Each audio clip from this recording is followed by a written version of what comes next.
Hi friends, super and హెల్దీగా laddu preparation చూద్దామా. ఈ లడ్డు వల్ల మనకి ఎన్నో పోషకాలు కలిగి ఉంటాయి.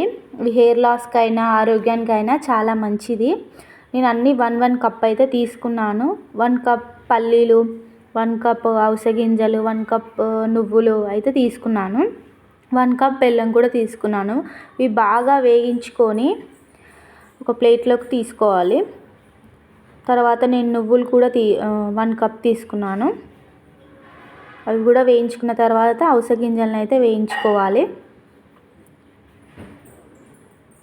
వేయించుకొని పక్కన పెట్టుకొని ఒక మిక్సీ జార్ తీసుకొని అందులో వేసి బాగా గ్రైండ్ చేసుకోవాలి. 1 కప్ బెల్లం తీసుకున్నా కదా, 1 కప్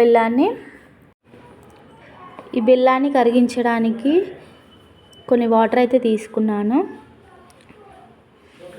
బెల్లం కరిగిన తర్వాత కొంచెం పాకం వస్తుంది కదా, అప్పుడు మనం ఒక 2 స్పూన్స్ నెయ్యిని అయితే వేసుకోవాలి టేస్ట్ కోసం. ఇందులో నెయ్యి అయితే ఎక్కువ పట్టదు ఈ లడ్డులో, ఎందుకంటే ఇందులో పల్లీలలో అవిసె గింజల్లో ఆల్రెడీ ఆయిల్గా ఉంటుంది కాబట్టి. పాకం వచ్చిన తర్వాత మనం గ్రైండ్ చేసుకున్న పౌడర్స్ని అయితే యాడ్ చేసుకోవాలి. యాడ్ చేసుకొని కొంచెం దగ్గర పడ్డాక లడ్డూస్ని చేసుకోవాలంతే. ఈ లడ్డూలు అయితే 20 to 25 డేస్ వరకు అయితే నిల్వ ఉంటాయి.